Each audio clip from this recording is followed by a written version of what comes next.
नूरों के नूर शहंशाह, तुम बेमिसाल हो।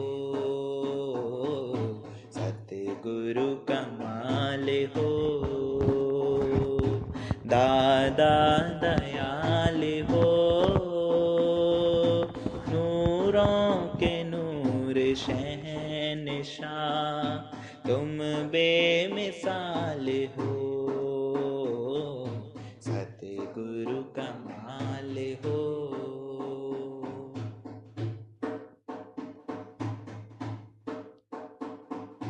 जीवन बदल दी पल में जिस पर पड़ी नजर,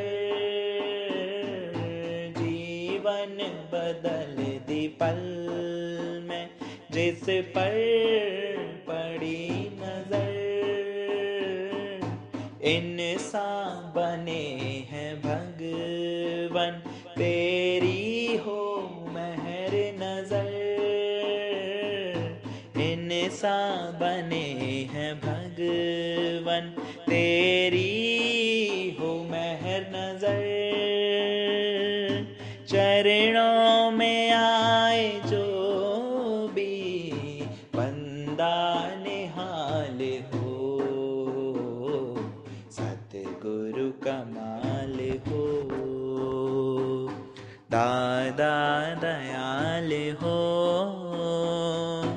नूरों के नूर शहंशाह, तुम बेमिसाल हो। सतगुरु कमाल हो।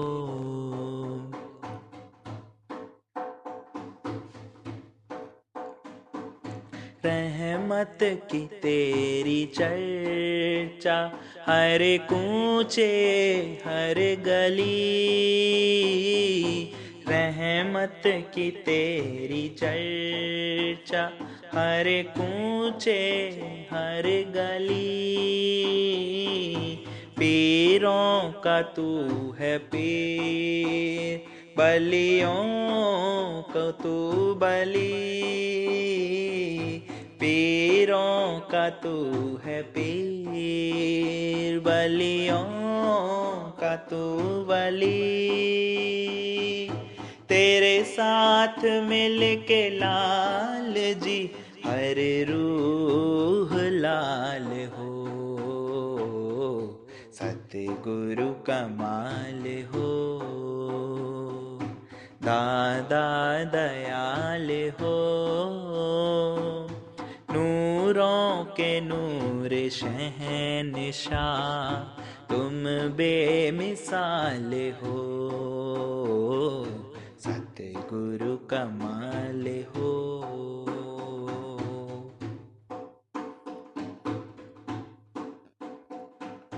देखे कोई चलन तेरा, कोई ठाट देखता। देखे कोई चलन तेरा,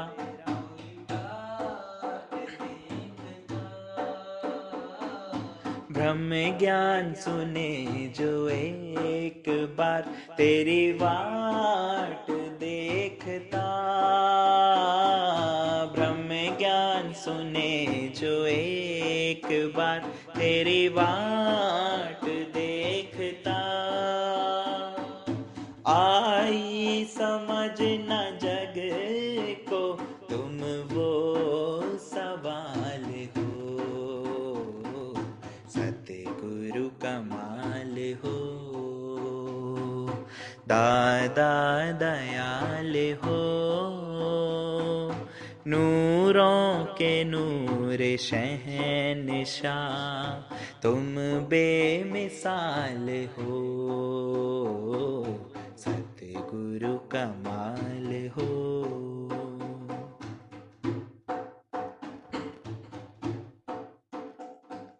देखा तुझी को जगत में, देखा ब्रह्मांड में। देखा तुझी को जगत में, देखा ब्रह्मांड में। तुझी को सृष्टि के हर खंड खंड में, पाया तुझी को सृष्टि के हर खंड खंड में। हर शय में तेरा जलवा तुम लाजवाब हो, हर शय में तेरा जलवा तुम लाजवाब हो। सतगुरु कमाल हो, दादा दयाल हो,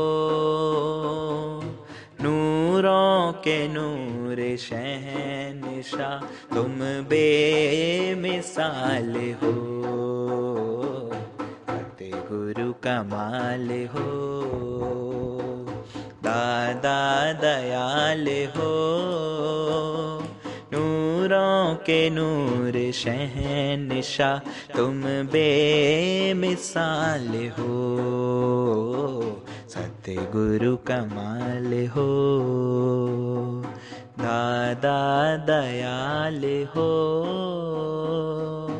नूरों के नूर शहंशाह तुम बेमिसाल हो। सतगुरु कमाल हो। ब्रह्म स्वरूप हो, आत्म स्वरूप हो, तो वो कहाँ से फिर शरीर की यात्रा में करेगा? उसके लिए तो यही बोला जाता है, वो प्रकट होता है। तो कृष्ण भगवान ने बोला मेरा जन्म दिव्य है, मेरे कर्म दिव्य है। तो दादा ने इसका अर्थ खोल करके बताया कि मेरे जन्म दिव्य का मतलब मैं अजन्मा आत्मा हूं। मैं ये साधारण तरह लोगों के जो शरीर बच्चों के पैदा होते हैं ना, वही गर्भावस्था में 8 महीने 9 महीने रहने के बाद प्रकट होते हैं, मैं ऐसे नहीं आता हूं। मैं आत्मा स्वरूप प्रकट होता है। ये तो देह की एक विकास है जो भ्रूण से स्वस्थ बच्चे तक पैदा होता है, वो गर्भावस्था में होता है, गर्भ में उसका विकास होता है। पर मैं आत्मा जो हूं वो प्रकट होता हूं। तो मेरा जन्म क्या है? दिव्य है। मैं साधारण लोगों की तरह नहीं प्रकट होता हूं, क्योंकि निष्ठा ऐसी है ज्ञानी को, निश्चय ऐसा है ज्ञानी को। ज्ञानी को ये बात पता है अच्छे से, ये बात जानता आ गया जो। तो ध्यान रखना ठीक से इस बात को कि इसका कर्म जो है गलत कब होगा? जब वो ये जान जाएगा मेरा कर्म दिव्य है, जन्म दिव्य है और मेरा कर्म दिव्य है। कर्म दिव्य मतलब वो कदाचित कभी भी कर्ता भाव से नहीं बनता। मैं कुछ करता ही नहीं हूं। ये संभव कब हुआ? जब मन गलित हो जाएगा, मन से तुम्हारा पिंड छूट जाएगा। अब करण करावन आपे आप, मानुष के कछु नहीं आते। दिखने में आएंगे लेकिन जैसे भी होते हुए भी नहीं होते। वो दृष्टांत चलता है ना, जहां सत्संग होता था जिस बड़े हॉल में, वहां आकर के वो चुप हो जाता था। जो गुरु का शिष्य राजा को घुमा रहा था, पूरे संघ में घुमा रहा था, पूरे गुरु के जितनी भी जो व्यवस्थाएं थी उनको दिखा रहा था। कह रहा था यहाँ हम रसोई करते हैं, यहाँ पर हम स्नान करते हैं, यहाँ पर हम शयन करते हैं, यहाँ अध्ययन करते हैं, यहाँ प्राणायाम करते हैं, यहाँ विश्राम करते हैं, यहाँ पर हम लोग खेल कूद करते हैं, व्यायाम करते हैं। लेकिन एक बड़े से हॉल के आगे आकर के वो चुप हो जाता था। राजा ने बड़ी उत्सुकता हुई, बोले आप इतने बड़े हॉल में इसमें क्या करते हैं? तो कुछ नहीं बोला वो। फिर पूछा लौटते में राजा ने कि आपने बताया नहीं इस हॉल में आप क्या करते हैं। वो शांत रहा। बोले आप शांत क्यों हैं? इतना बड़ा विशाल मंडप बनाया है, कुछ तो करते होंगे यहाँ भी आकर के। बोले राजन हम कैसे बताएं आपको, यही तो वो स्थान है जहां हम कुछ ना करने का अभ्यास करते हैं। अब इसके लिए हम क्या बोले कि हम क्या करते हैं? तो सत्संग भी एक ऐसा अभ्यास है कुछ ना करने का। इसलिए ज्ञानवान के कर्म उसको लिपायमान नहीं करते, बांधते नहीं। वो असंग है, धीरे धीरे उसके सारे कर्म छूट जाते हैं। एक बार एक स्कूल के बच्चों को एक ऐसे दिया गया बोले सपोज यू आर मैनेजर, मानो तुम एक मैनेजर हो, तो तुम इसके ऊपर ऐसे लिख करके लाओ। अपने विचार लिखते हैं, ऐसे के द्वारा हम अपने भाव, अपने ज्ञान को, अपनी जो समझ को प्रकट करते हैं। कि मान लो तुम मैनेजर हो, तुम कैसा रोल करोगे, क्या करोगे, इसको लिख करके लाओ। सब बच्चे लिखने में लग गए, बहुत अच्छा सबने लिखा, 8-8, 10-10 पेज का ऐसे वो लिख दिया। 2-2.5 घंटे का पेपर समाप्त हुआ, सबने अपने अपने कॉपी दी। लेकिन एक लड़का टीचर ने देखा बड़े आराम से बैठा हुआ था, बहुत आराम से। टीचर ने देखा लिख ही नहीं रहा है, क्या बात है। पूछा उससे बीच में, बोले बेटा तुम लिख नहीं रहे हो, इतना अच्छा ऐसे मिला है तुम्हें लिखने के लिए, तुम लिख क्यों नहीं रहे हो। बोले आपने बोला ना, मान लो तुम मैनेजर हो। बोले क्या मतलब, तो मान लिया ना मैं मैनेजर हूं, अब सेक्रेटरी आएगा वो लिखेगा लेटर, मैं थोड़ी लिखता हूँ। कहते हैं उसको, जब उसकी ये बात पता लगी तो उसको 100% मार्क्स मिले। बोले ऑल ऑन ने तो केवल सुना और उस पर लिखना शुरू किया, लेकिन इसने उस बात को जी लिया। आपने बोला ना कि सपोज यू आर मैनेजर, तो उसमें टिक गया। तो ये है अनुभव के ज्ञान का भाव। अनुभव का ज्ञान ऐसा होता है कि टिक गया, अब उसे कौन सा कर्म शेष रह जाएगा, क्या करना शेष रह जाएगा। तो उसने मान लिया, जान लिया, यानी ने इसलिए जान लिया कि मैं आत्मा हूं। अब क्या करेगा वो, मन गल गया। वो तो अपने आप ही उसके भाव में यही रहता है, ना मैं तनीरा ना मैं मनीरा, सतगुरु मिलने से झगड़ा खत्म। अब कुटुंब वाले क्यों झगड़ा बढ़ाते हो, जाल इंद्र का अब तो भस्म हो गया। बार बार किस चीज में अपने को उलझाते रहते हो कि ये करना है, ये जाना है, यहाँ आना है, इससे देखना है, इसको लेना है, इसको देना है। अरे लेना देना आनंद का हो, बाकी सारा छोड़, जो हो रहा है होने दो। अभी बोल रहे थे गीतावन, तुम क्यों किसी में अटकते, सबका अपना स्वभाव संस्कार है। सारी सृष्टि अपने गुण ही गुण में बढ़त रही है, क्यों किसी को गलत देखते हो, क्यों किसी को तुम खराब करके देखने लगते हो, क्यों किसी के भी कारण तुम विक्षिप्तता में आ रहे हो, क्यों आ रहे हो, क्यों अपना आनंद गंवा रहे हो। तुमने आत्मा का अभ्यास किया है, तुम अपने आत्मा अभ्यास में रहो, खत्म बात। आत्मा बिन हर बात को दिल से सदा नकार कर, तुम दिल से सब बातों को हटा सको, तुम्हारे पास ऐसा ज्ञान है। तो इस अवस्था को कैवल्य बोला गया है, कि जब इतना अंदर में मन के अंदर भाव इतना अच्छा बन जाए। फिर बोला उसको, जिसका मन गलित हो गया उसके मन में फिर कर्म भी खत्म हो जाता है। क्या बांधेगा कोई, इसको बनता ही नहीं। अच्छे कर्म क्या हुए, बुरे कर्म क्या हुए, इसका भेद भी उसके अंदर से खत्म हो जाता है। किसको अच्छा बोले, किसको बुरा कहे। नहीं तो मनुष्य की स्वार्थ की प्रकृति होती है, वो यही करता रहता है। अच्छे कर्म तो मैंने किए, कोई खोटा कर्म हो जाए तो वो तो ये आ गया था ना बीच में, इसके बात करने चक्कर में नमक डालना भूल गई, दोष उस पर लगा दिए। ये प्रकृति है मन की। बगीचा सजाया, मैंने सजाया, बहुत अच्छे फूल को खिलाए, बहुत अच्छा बगीचा रहा। और डंडा के मारने से गाय मर गई, तो वो हाथों के देवता इंद्र ने मारी।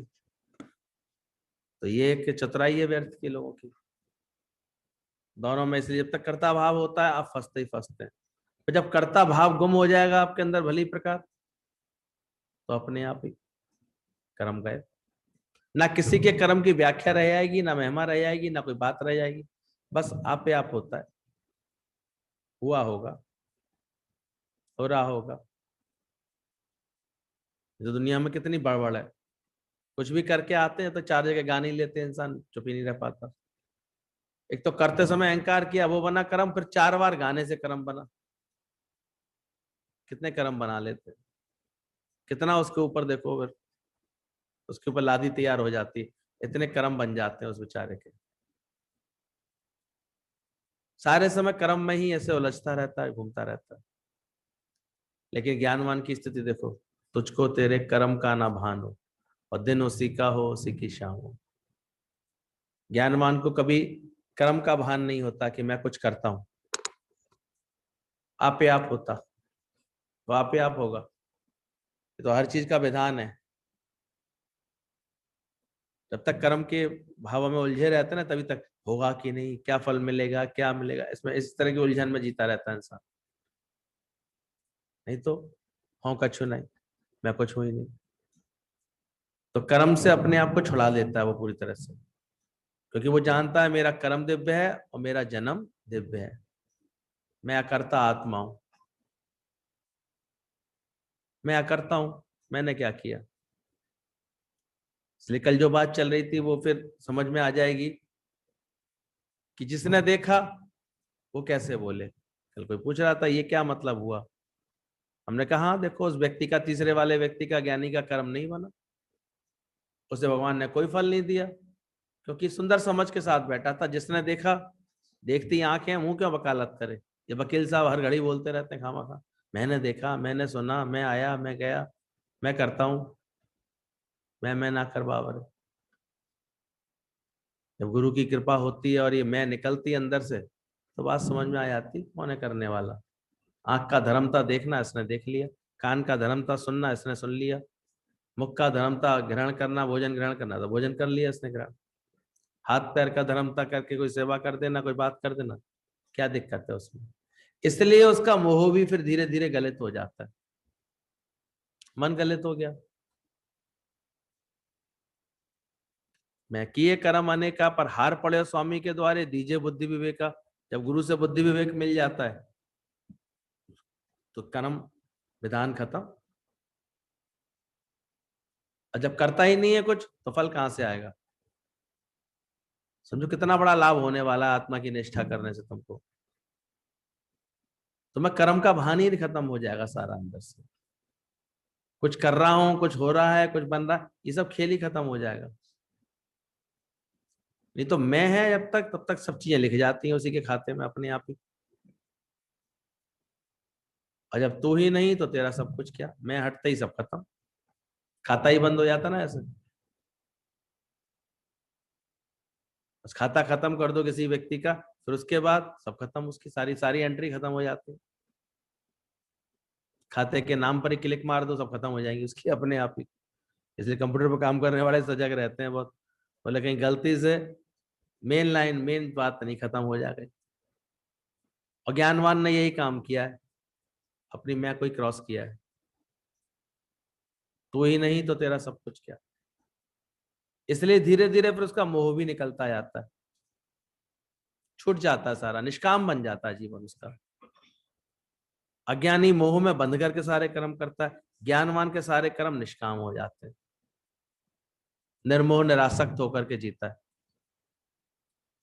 तभी तो उसको देखो, उसे कुछ लगा ही नहीं, राजा को, निर्मोह राजा था तो क्या लगा। भले बेटे के मरने की भी खबर आई उसके पास, इकलौता बेटा मर गया शिकार करते पे गया था, तो वो संत ने ला करके खून से सने हुए कपड़े भी लाके रखे उसके सामने। कहता है उसमें क्या बात है, ऐसा भी होता है। किसी भी घटना पर आश्चर्य नहीं होगा, ज्ञान के बाद ज्ञान आ जाएगा तो क्या हो नहीं सकता है। गया होगा शिकार करने, चला गया महाराज, अब आप आए हैं तो आप ज्ञान की चर्चा कीजिए, ऐसा भी होता है। कभी मेरा बेटे ने शेर के शिकार किए हैं, आज शेर ने कर लिया होगा उसका शिकार, कौन सी नई बात है। इसलिए ज्ञानवान को किसी भी घटना पे आश्चर्य नहीं रह जाता। बोला था ना, वो आश्चर्य रहित है सब बातों में, क्षोभ रहित है, ना कोई दुख है ना उसे किसी भी घटना पे, कुछ भी हो जाने पे कोई आश्चर्य भी नहीं। ऐसा भी हो सकता है, ऐसा भी हो सकता है, नथिंग न्यू अंडर द सन। सूरज के नीचे कोई नई बात थोड़ी हो रही है। इसलिए उसका चित्त शांत है, वो स्थिर अवस्था में, वो शांत अवस्था में। शिष्य और गुरु खड़े हुए थे, शिष्य बोला था देखो गुरुजी पानी कितना तेजी से बह रहा है, आज पानी का बहाव कितना तेज है। गुरु ने उसको सावधानी दे दी, तुरंत ज्ञान, गुरु का मतलब ये जागृत कर दे। बोले बेटा पुल भी बह रहा है। बोले नहीं गुरुजी, पुल पे तो हम लोग खड़े हुए हैं, पुल लगता है, वो पानी जब बहता है तो ऐसा लगता है पुल बह रहा है। पुल नहीं बह रहा है गुरुजी, पानी बह रहा है। बोले बेटा तू यही तो नहीं समझ पाता, तो पुल भी बह रहा है, पर पुल कहाँ बह रहा है। बोले बह रहा है पुल, बस इसका बहना तेरे को दिख नहीं रहा है, तू जान नहीं रहा है। 100 साल बाद आया ना ऐसी जगह, पुल नहीं बचेगा, धीरे धीरे क्षय हो जाएगा इसका। पानी के बहाव के साथ इसके भी पार्टिकल्स बह रहे हैं, धीरे धीरे धीरे करके ये खत्म हो जाएगा। तो शरीर निरंतर मौत की तरफ चल रहा है, ये और कोई नहीं देख पाता है, ज्ञानवान जानता है इस बात को। इसलिए जितने भी लोग खुशियां मानते हैं ना किसी, ये हो गया बड़ी खुशी हो गई, ये हो गया दुकान खुल गई मेरी बड़ी खुशी, ये सब वैसे बेवकूफी लगती है। क्या की खुशी मना रहा है? जितनी माणी खुशियां उतना भया रोग, रोएगा फिर एक दिन बैठ करके। इसलिए ज्ञानी को इन सब बातों की खुशी नहीं होती है, उसको खुशी होती है केवल अपनी आत्म जागृति को, उसमें रहता है। यानी कि मन सदा आनंद, इसलिए उसका मोह धीरे धीरे क्षीण हो चुका होता है, निष्कामता आ जाती है उसके अंदर, निर्मोह निरासक्त बन जाता है। उस संत ने सोचा चलो ये तो पिता है, हो सकता है इनको मोह ना हो बच्चे से, माता के पास तो चलूं। माता के पास जाकर के बोला, अरे सुना तुम्हारे इकलौते बेटे का ऐसे ऐसे शरीर शांत हो गया। वो माँ भी इतनी होशियार थी, समता माँ थी, उसका समता मैया नाम था उनका। वो हलवा भून रही थी, भूनती रही। बोले गुरुदेव आप तो जानते ही हैं, हलवा जब भुन जाता है तो अपने आप ही दीवालें छोड़ देता है, और जिस प्राणी के जाने का समय आ जाता है वो शरीर अपने आप त्याग के चला जाता है। अब आप आए हैं तो कोई ज्ञान ध्यान की चर्चा कीजिए, कोई सत्संग सुनाइए। ये घटना तो हम लोग तो सब तैयार है इस बात के लिए। मोह क्या है? मोह तैयार नहीं करने देता मन को, ऐसे कैसे? और इसको ज्ञान है मोह का नाश हो रहा है, वो अच्छी तरह तैयार है। जग रचना सब, बोल तो अच्छे से रहे, और वास्तव में जानते हो जग रचना सब झूठ है, जान ले रे मनमीत। रे मेरे मनमीत ये बात जान ले। तो ऐसे मन के गलित होने पर, मन के मिटने पर उसका मोह भी क्षय हो जाता है, उसके कर्म भी क्षय हो जाते हैं, ये उसकी विशेषता बन जाती है।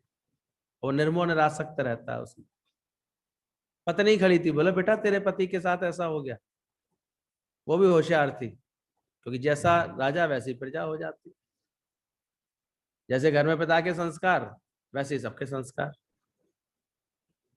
राजा इतने निर्मोह निरासक्त अवस्था में रहता था, उसके घर के सब लोग धीरे धीरे सब सुनते सुनते रोज सत्संग करता था। ये स्थिति बन जाती है, कोई बड़ी बात थोड़ी। हम तो बड़े मजे से ये कहने को तैयार है, माने ना बच्चों को ना इन बातों में मन लगता अच्छा नहीं लगता, वो नहीं बैठ सकते और खुश होकर बोलते हैं, लेकिन लाना था तुम्हारे जीवन का। तुम्हें ही नहीं अच्छा लगता विज्ञान में बैठना, वो कहाँ से सुन लेंगे क्या? तुम ही निकम्मे हो अभी तक, वो कहाँ से सुन लेगा भाई? वो पैसे के लिए दीवाना हुआ पड़ा, वो सत्संग सुनेगा? वो ज्ञान समझेगा? हम नहीं चाहते सब सत्संग में आ जाए, हम कहाँ तक बैठा लेंगे। लेकिन हम ये बताना चाह रहे हैं कि उनकी खुद की स्थिति, माँ बाप के अंदर संस्कार होते हैं, ऑटोमेटिक आते हैं बच्चों के अंदर, अगर सही संस्कार होते हैं, सही भाव होता है तो, सही तरह से उनकी गुरु के लिए भक्ति समर्पण होता है ना, तो ऑटोमेटिक आते हैं, कुछ करना नहीं पड़ता। तो वहां भी बहू, वाले बहू तो दूसरे घर की होती है, लेकिन जब वातावरण देख रही है तो वो भी कैसी हो गई थी। उसने भी एक तोता मैना बैठे थे, उसको उड़ा दिया। बोले महाराज जी एक डाल पर तोता मैना दोनों बैठे थे, एक उड़ गया दूसरा बैठा हुआ, अब आप सत्संग सुनाई।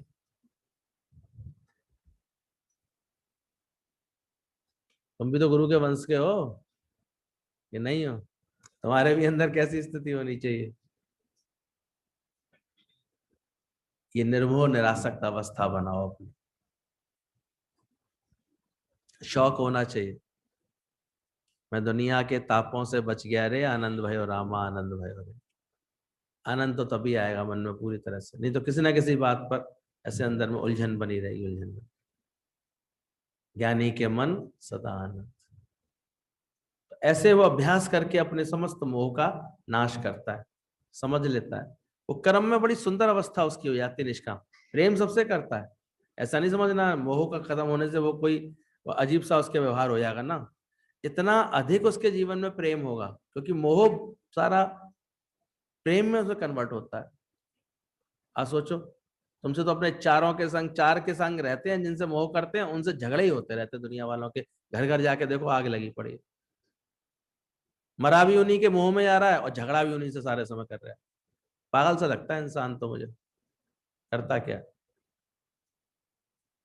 और एक गुरु लोगों का जीवन देखा हमने, मोह का नामो निशान नहीं, और प्रेम के लिए भंडारे खुले पड़े हैं, इतने सब उमड़ उमड़ के आते थे उनके पास, और सब खुश होके जाते थे। सोचो, तुमसे तुम्हारे रिश्तेदार खुश होकर चले आए तो बड़ी बात समझना, बेकार बहुत आता रहता। कोई खुश नहीं होता। ज्यादातर तो ये दिखाई देता है, मुर्गी जान से आती है, मियाँ को मजा ही नहीं आता। ये झूठे मोह के फंदे हैं ऐसे। देख लेना दुनिया का नजारा है क्या, ढेर वालों के सिवा। इसलिए अपने भगवान से मतलब रखो, अपने सत्य से मतलब रखो, अपने अनुभव बनाने से मतलब रखो कि मेरा अनुभव क्या बन रहा है, क्योंकि your own experience the only teacher, वही एकमात्र टीचर है। इसको अपनाओ। गुरु जी कहते हैं यहां प्रेम करो ना, प्रेम करना है तो करो, पर जहां मैं मेरा होगा वहां मोह होगा तुम्हारा। जहां पर अभी भी आसक्ति का भाव होगा वहां मोह डाल लोगे फौरन। लेकिन जहां ये विशालता सा प्रेम होगा, विशाल भाव होगा अंदर में, तो वहां तुम्हारा प्रेम रहेगा, मोह खत्म हो जाएगा। तो ज्ञानी ने ऐसे मोह को जीता हुआ है, मोह उसका रहित है और निष्कामता है। तो वही प्रभाव उसके घर परिवार में भी दिखाई देगा अगर ज्ञानवान हो गया हुआ। अब देखो, ज्ञानवान अगर कोई भी सेवा कर रहा होगा तो उसकी सेवा से सबको बड़ी खुशी मिल रही होगी, वो सेवा भाव से कार्य करता हो। अज्ञानी करता है लोभ भाव से भाव। ज्ञानी को अगर खड़ा करोगे ना रसोई में, तो भोजन भी इतना स्वादिष्ट, सबके अनुसार सबके अनुकूल बना देगा वो, क्योंकि उसको इतनी आर्ट आती है। उसे किसको किस टेस्ट का पसंद है वो चुपचाप उसको पता रहता है। क्या घर में रहते रहते पता नहीं चल जाता? तो भूल चूक नहीं होती फिर उससे। उसे कभी भी खड़ा करो किसी सेवा में, अगर चित्त उसका ज्ञानवान है, प्रेम वाला है, निर्मोह निरासक्त है, तो देखो कर्म उसका बहुत अच्छा होगा, सुगढ़ होगा। ऐसे ही नहीं, बला टालने वाला काम नहीं होता उसका। उसकी बड़ा संभल के, उसके हाथ में झाड़ू भी पकड़ा दो ना ज्ञानवान के, तो वो भी इतने प्रेम से करेगा, इतने अच्छे से करेगा कि उसकी नजर में अपने आप कोने होना सब दिखाई देगा। अज्ञानी के हाथ में झाड़ू दो ना, वो तो दिखता ही नहीं। तुमने झाड़ू लगा दी, दिख नहीं रहा था यहाँ पे क्या जाला लगा हुआ है? अरे 1 फुट ऊपर ही तो कुर्सी रखी थी, उस पर चीज पड़ी रह गई और तुमने झाड़ू भी लगा दी। यानी समझ में आया था ना उसका, अकल से काम नहीं किया, प्रेम से काम ही नहीं किया, निष्काम भाव से काम ही नहीं किया, सिर्फ करने के लिए खातिर कर दिया उसने, कर्ता भाव से कर दिया। और जिसके हृदय में वास्तव में प्रेम आता है, उसका एक एक कर्म बड़ा सुजागी से होता है, बड़ा अच्छा होता है। वो हर चीज, वो चलते फिरते सेवा करता हुआ दिखाई देगा आपको, चीजें संवारता हुआ, ठीक करता हुआ। उसके कर्म में अपने आप इतनी सुजागी होगी, परफेक्शन होगा। ये नहीं कि अरे कल भूल गए थे इसको चार्ज करना, ऐसे नहीं होगा। उसकी हर चीज पे निगाह उसकी पूरी होगी, क्योंकि भक्ति है उसके पास। कर्म इतना सुजागी होके करता है वो। योग का मतलब ये कर्म में इतनी कुशलता होगी उसके, लगन होगी। प्रेम में गीत गाते हुए, गुनगुनाते हुए, सबको खुश करता हुआ भी उसका व्यवहार देखोगे ना, तो उसके जहां भी उसका कार्य क्षेत्र होगा ना, वहां सब उससे प्लीज होंगे। और जब सब प्लीज होंगे तो प्रमोशन क्यों नहीं मिलेगा? आप ही बताइए। और उठा दिया होगा, तनातनी कर ली होगी, अहंकार टकरा दिए होंगे कभी किसी से, या कभी राग द्वेष की भावनाएं पैदा कर ली होंगी, तो खतरा मंडराएगा सर के ऊपर। कहीं उसने जो मेरी नेगेटिव इंक्वायरी लगा दी तो फिर क्या होगा, नेगेटिव रिपोर्ट लगा दी तो क्या होगा, ऐसा डर लगता है। तो पहले व्यवहार क्यों नहीं अच्छा करो? घर में जो राग द्वेष करते हैं, पहले ही गुरु कहता संभल के करो। क्यों कर रहे हो? 4 दिन लोग ढंग से नहीं रह पाते हैं, मन मुटाव कर लेते हैं, खेल बिगाड़ा कर लेते हैं आपस में। क्या मिलेगा जगत से बेकरारी के से? आप सब तो ज्ञानवान है, आपकी बात अलग है। कैसे चल रहे हो आप लोग अपने घर परिवार में, खुद इसके साक्षी हो। देखो जरा इस बात कि अभी भी कौन से मन से तुम व्यवहार करते हो। मन गलित ही नहीं हुआ है, ये तो उनकी बात कर रहा हूँ कि मन गलित हो गए हैं। अभी तो तुम्हारे तो जरा जरा बात पे मूड ऑफ मूड ऑन होते रहते हैं। अभी तो ऐसे लगता है ऐसे नाच रही हैं गुड़ियाओं की तरह से। नहीं तो मन जब गलत हो गया, बात ही खत्म हो गई। तो बोला सब कर्मों से छूट जाता है, सारे मोह से छूट जाता है, सारे स्वप्न से छूट जाता है।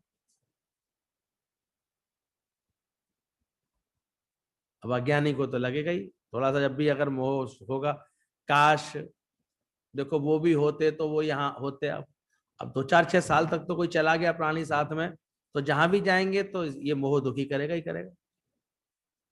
आज वो भी होते, आज बेटा भी होता, पति भी होता, उन्हें ये ख्याल आए बिना रह नहीं पाएगा, क्योंकि स्वप्न है उनके अंदर में, स्वप्न चलते रहते हैं।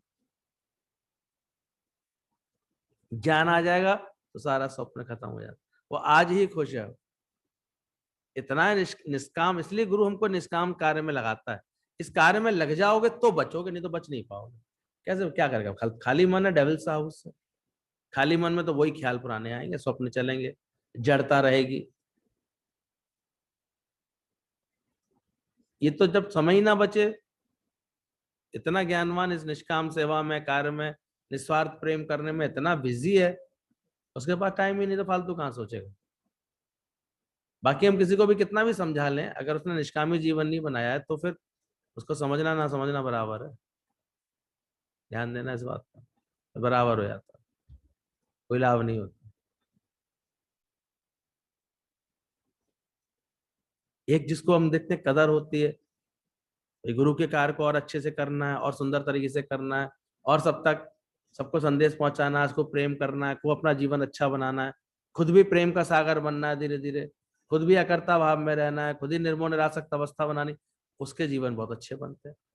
शौक आ जाता है, मजा आता है जिनको उधर से खुद वो मुड़ाते, वो खुद मुड़ने लगते हैं, बोले उनके जीवन के सारे कार्य बहुत अच्छे होते हैं, अच्छे से होने लगते हैं, उनका स्वप्न भी सारा ठीक हो जाता है। बोला ध्यान देना, जिसको अपने जीवन में प्रशंसा की भी कामना नहीं होती है, उससे ही आलोचकों का डर नहीं लगता, आलोचनाओं की तरफ वो ध्यान भी नहीं देता, क्योंकि किसी प्रशंसा की उसको कामना ही नहीं। और सूक्ष्म में कहीं प्रशंसा की कीर्ति मन को भा रही है अभी, तो ध्यान देते रहोगे, इसने ये ऐसे कैसे बोल गया, इसको ऐसे कैसे कहना चाहिए था, इसने देखो गलत बोला, इसने ऐसे बोला। अरे मुख उसका, जवान उसकी, तुम्हें क्या लेना देना? तुम्हारे पास तो सूप जैसे कान होने चाहिए, ये बोला गया है। सार सार को गह लहे, थोता दे उड़ाए। आत्म तत्व की बात को तो सुन लेता, समझ लेता वो, बाकी थोते को उड़ा देता है, व्यर्थ की बातों को उड़ा देता है। क्या हो गया उसमें? लेकिन जब तक मैं जिंदा होगी तो बातें चुभेंगी नहीं, अहंकार को तो बहुत चोट लगती है भाई, बहुत ख्याल चलते हैं, मन चलेगा।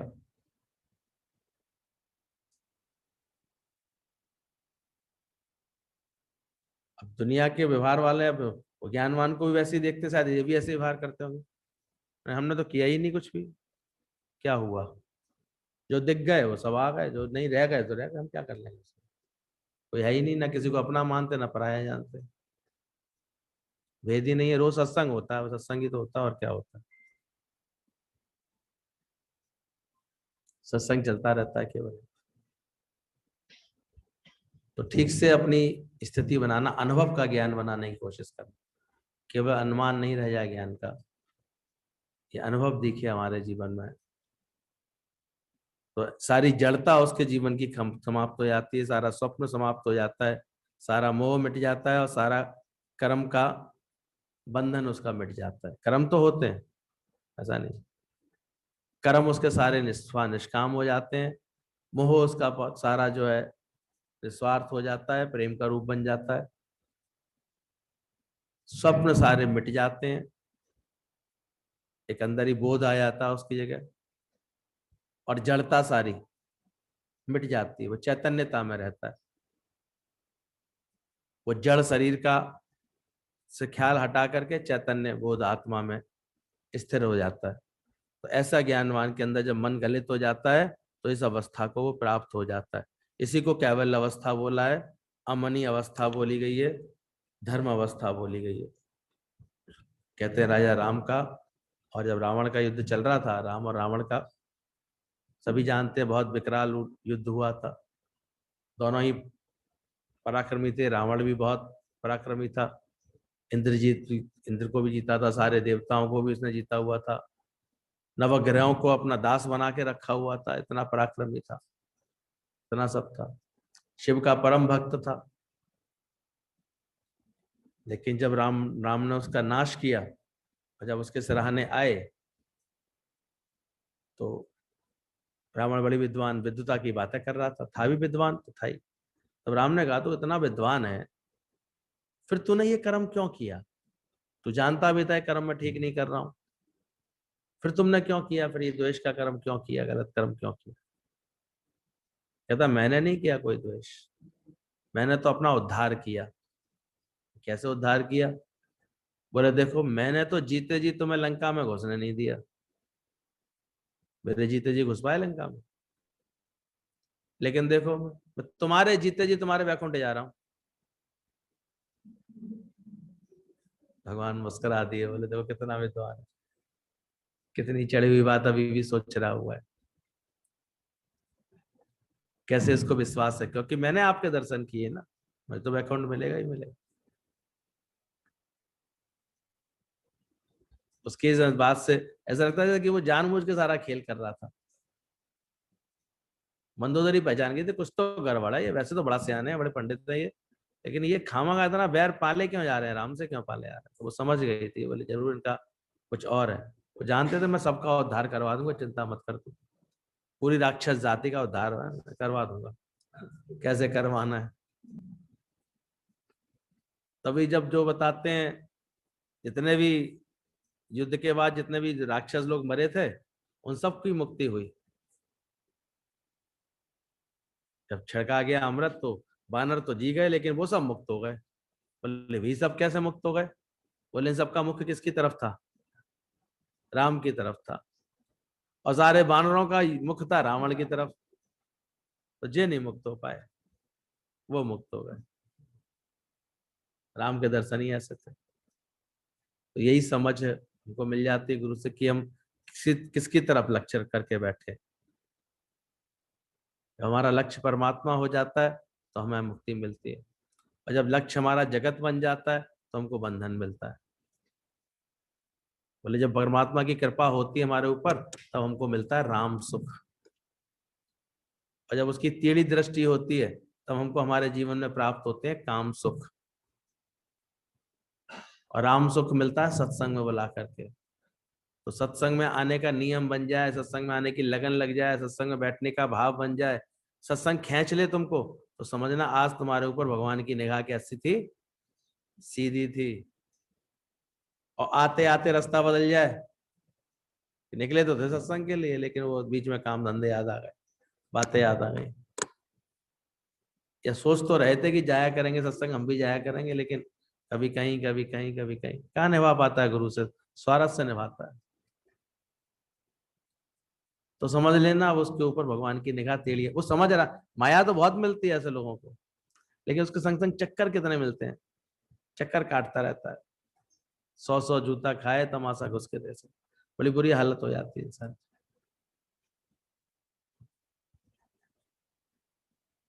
इसलिए जिनको गुरु से प्रेम होता है, और एक ही संकल्प रहता है, और अधिक सत्संग, और अधिक सत्संग। लोगों के हुए होंगे बंद सत्संग, हमारा तो लॉकडाउन में एक दिन भी नहीं, चलता ही रहा, कोई दिक्कत नहीं आई। कोई लक्ष्य है सत्संग करना क्या, और चलता ही रहता है। तो ध्यान रखना, जिसके सारे कार्य, फिर ज्ञानवान के सारे कार्य जो है बहुत भगवत भाव से होते हैं, और प्रेम से होते हैं, और अच्छे होते हैं, क्योंकि निष्कामता आ जाती है, निर्मोह अवस्था आ जाती है उसके। कबीर चादर बुनता था तो ऐसे निष्काम भाव से, ऐसे चंदरिया भीनी रे भीनी, राम रस भीनी, ऐसे बन जाती थी उसकी, भजनों की रचना हो गई थी उसमें। तो जहां परमात्मा ने बैठाया है, तुम क्यों नहीं अपना ज्ञान प्रकट कर सकते? ज्ञान को प्रकट करो। अभी लोगों को तुम्हारे से लिए ये भाव, अरे क्या प्रसन्नता है इनके जीवन में, क्या आनंद है इनके जीवन में, कैसी खुशी है इनके जीवन में, कैसी भरपूरता है इनके जीवन में, तो लोग अपने आप क्या भाई, और तुम फिर तुम्हारे मुख से ये निकलेगी देखो ये सब गुरु की क्रिया है। गुरु ना मिलते तो कहाँ से परिवर्तन आता, कैसे होता? गुरु नहीं मिलता तो कहाँ से ऐसे समझ पाते बात। तो सतगुरु प्यारे ने कितना बचाया है, हंसने लगी जिंदगी। पहले कभी कभी अचानक ही कोई बात आती है जीवन में, थोड़ी देर के लिए घबराहट आती है, लेकिन हम देखते हैं जो भगवान के भक्ति में है, जुड़े हुए हैं ज्ञान से, बड़ी से बड़ी बात बड़े आराम से वो स्वीकार कर लेते हैं, कोई बड़ी बात नहीं, फिर वैसे का वैसे हो जाएगा, फिर ठीक हो जाएंगे सब। उसमें पता है, उसको पहले ही पता है कि शरीर छोड़ना ही छोड़ना है, एक दिन छूटेगा ही छूटेगा। डॉक्टर बताएगा अभी ना तुम्हारे शरीर में कैंसर हो गया है, इतनी बड़ी बात है, ऐसी बात है, और डॉक्टर साहब वो ठीक है, आप इलाज बताओ, इलाज क्या कर रहे हो वो अपने करते रहो, बाकी मुझे तो अंतिम क्षण तक मुझे पता है आनंद लेना है। उसका सेंटेंस ये होगा डॉक्टर से। डॉक्टर का तुम्हें कोई घबराहट नहीं पड़ता है, घबराने की क्या बात है, ये तो मुझे पता है पहले, मौत की तरफ तो यात्रा चली रही है इसकी, वैसे तो परेशान क्या होना। इसलिए वो इलाज करा लेता है, इंतजार नहीं करता, इलाज अच्छे से कराता है। इतनी भी बेवकूफ नहीं है कि कोई समस्या आए तो इलाज ही ना कराए, इतना तो सजग, इतना सावधान रहता है वो, यानी बहुत चतुर होता है। वो पूरा ट्रीटमेंट लेगा, पूरी बात करेगा, पूरी पूरे परहेज से चलेगा, सब करेगा, लेकिन उसके चेहरे पर मैं बीमार हूं ये वाला दुख नहीं कभी देखो। यानी कि मन सदा आनंद, वो एक एक पल को जी रहा होता है अपने अच्छे से। इसलिए हाल आता है चाहे जैसे, मिट ना पाए मन की मस्ती। वो इतना अंदर ही अंदर दुनिया से दूर होता है, वो बिल्कुल एकदम तृप्त होकर के जीता है। जब तृप्ति आ जाएगी जिसके जीवन में, तो वो कहाँ जाएगा बताओ। तो बिल्कुल ऐसे तृप्त है, संतुष्ट है, क्योंकि मन उसका गलित हो गया है, ये सब चीज समाप्त हो गए हैं। वह पुरुष कैसी निर्वचनीय अवस्था को प्राप्त होता है, उसकी महिमा कह भी नहीं सकते, उसकी महिमा गा भी नहीं सकते, ऐसे व्यक्ति की सोचो। ऐसी निर्वचनीय अवस्था होती है कि क्या बताएं, क्या तो आनंद है उसको हर वक्त, कितना कितनी खुशी है उसको हर वक्त, कैसी मजा है उसके जीवन में हर वक्त। यानी कि मन,